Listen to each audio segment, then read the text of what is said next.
Hi there guys, I'm Nikhil from GreedyTech, and in this video I'll be showing you the best features of MI-A3. By the way guys, I've already posted a dedicated video for the tips and tricks section.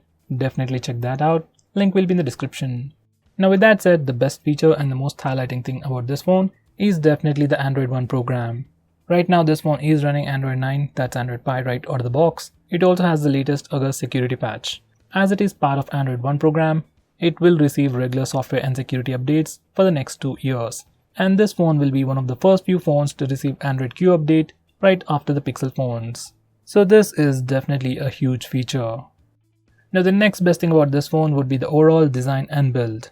This phone has a smaller form factor which makes it very comfortable to hold single-handedly, and most importantly we can also use this phone single-handedly. This phone is slightly thicker and slightly heavier, but this phone has a 3D curved Corning Gorilla Glass pipe on the back which makes the phone feel much more sleeker than it actually is. And even the weight distribution is really good, so phone doesn't feel all that heavy. Now the next best thing about this phone, and the most technologically advanced thing about this phone, would be that in-screen fingerprint scanner. Xiaomi is using a 7th generation in-screen fingerprint scanner on this phone, and it is kinda fast. It is not as fast as the OnePlus 7 Pro or even the Realme X, which is actually priced pretty closely. Still, it is a decently fast fingerprint scanner. It is probably the 3rd fastest or 4th fastest fingerprint scanner out there. Overall, it is usable. Now the next best thing about this phone would definitely be that Super AMOLED display. Unlike its previous iteration, MI-A2, this phone comes with a 6-inch Super AMOLED display with HD Plus resolution, protected by a 2.5D curved Corning Gorilla Glass 5. Now the only con is the resolution. Besides that, picture quality, sunlight legibility, viewing angles, and especially the blacks are really awesome. If you're a regular user, you're gonna love this display. Now the next best thing about this phone would definitely be its cameras. On the rear, this phone sports a triple camera setup with a 48 megapixel primary camera with Sony IMX586 sensor with f1.79 aperture. Following that is an 8 megapixel ultra wide angle camera with 108 degree field of view and f2.2 aperture. At the end we get a 2 megapixel depth sensing camera which is used for portrait shots. On the front, inside that notch, you get a 32 megapixel AI selfie camera. Now the primary 48 megapixel camera that we see on this phone is the same sensor that we have seen in many flagship phones like OnePlus 7 Pro, Redmi K20 Pro, and even the Redmi Note 7 Pro. So pictures taken on this phone are pretty good right out of the box. Now going on next, this phone also has Camera 2 API. So you can install Google's camera application and take insanely awesome pictures. Especially night mode from Google Camera works really well. And you can also use the night mode for taking selfies, which is pretty cool.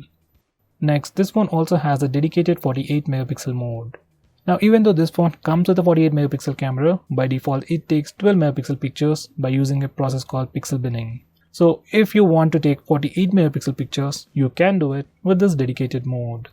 Now going on next, this phone also offers electronic image stabilization, and here's a quick sample footage. So guys, this is the footage recorded using the primary camera in 1080p at 30 fps, audio from the phone itself. So check out the noise cancellation and stabilization offered by the phone.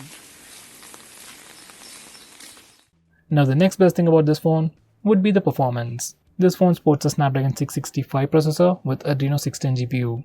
Well, in terms of performance, it isn't that great, at least when compared to the competition, but still it's a pretty good processor and it's pretty powerful for the display this phone sports. Now going on next, this phone also comes with a bigger battery.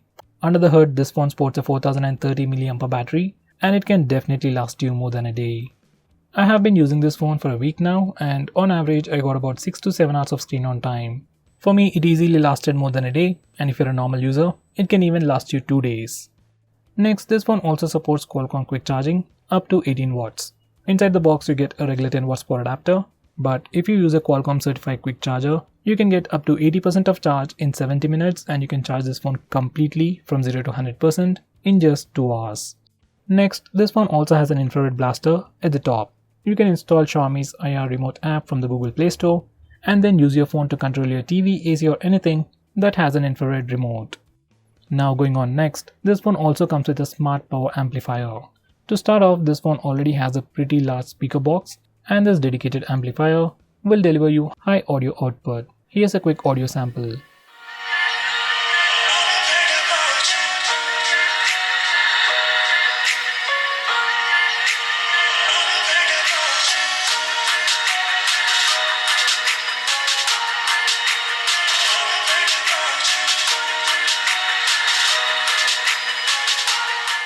Based on my experience, this phone definitely has one of the loudest speakers in the price segment. It's not super loud, but still it is pretty loud and better than most phones in the price segment. Now going on next, audio jack is back on this phone. I know having an audio jack on a phone in this price segment is pretty normal, but Mi A2, its predecessor, didn't have it, and they brought it back with Mi A3. So for everyone out there who's still using a wired headset, this is a pretty good news. Now going on next, this phone is also splash proof by P2i. It's not water resistant, it can just barely manage with some splashes, and that too is a pretty good thing.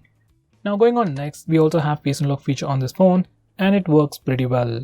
In good lighting conditions, it takes about a second to unlock the phone. Even in low lighting conditions and in complete darkness it works, but it takes like a second or two to unlock the phone. Next, this phone supports portrait mode for both the front and rear cameras, just like most phones, but on this phone we got a new feature which allows us to change the amount of background blur effect we want before taking a picture, and this is the quick preview. Now going on next, we have a dedicated night mode in the stock camera application. Now obviously the results from the stock camera app aren't as good as the Google camera, but here are some quick samples. Next, this phone also has panorama mode for selfies. Now the normal selfie on this phone is pretty wide, but if you want to take much wider selfies, you can use this panorama mode and twist your phone left to right to take a wide angle selfie, and it does look pretty cool. Now going on next, this phone also supports 4K video recording at 30 fps, but for some reason it can't do 1080p at 60 fps. Here's a quick sample footage. Guys, this is the sample footage recorded using the primary camera in 4K resolution at 30 fps. It's raining, so this is what I'm using to cover the phone. So this is the stabilization. Next we have digital well-being. Now this is a feature from Google. It's available on almost all the phones, especially on phones with stock Android, and this feature allows you to track your usage and limit your usage as well. You can put up several restrictions to discipline yourself. Next we have a feature called Wind Down. Now this is another feature from Google itself and also part of digital well-being. Now this feature is specially made to help you sleep faster at night. Using this feature, you can schedule your phone to automatically turn on Do Not Disturb mode and grayscale mode at a specific time. Grayscale mode simply makes everything black and white on your phone and gives you a visual indication to just go and sleep. Now going on next, this phone has support for dual SIM with dual 4G and dual LTE. And it even has support for native video calling. Here's a quick sample. Next we have ambient display.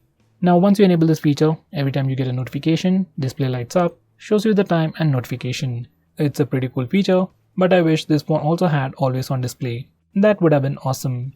By the way guys, this phone also has a white color LED notification light, which seems to be missing on most phones these days. Next we have night light.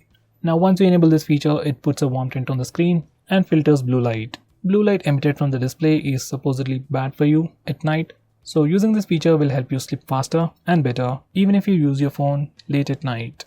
Next we have dark theme. In the display settings, this phone has a dedicated dark theme, but it doesn't do much. It just changes the color scheme and UI elements of the navigation bar and notification toggles, and that's it. Next we have a dedicated night mode in developer options. Even this feature is pretty similar to the earlier dark theme, but it also automatically changes the theme of stock applications like phone dialer and SMS application. This is something I would definitely recommend you to try out. Next we have jump to camera. Now once you enable this feature, you can just press the power button anywhere, anytime to open the camera application. It even works on the lock screen. Here's a quick preview. So guys, these are the best features of Mi A3. If I missed out on anything important, do let me know by commenting below this video, and if you're planning to buy this phone, use the link in the description. It always helps the channel. If you want us to make any specific video, tweet out to us with the hashtag AskGreedyTech on Twitter and I'll try to make it as soon as possible. I'm Nikhil from GreedyTech signing off. Have a nice day.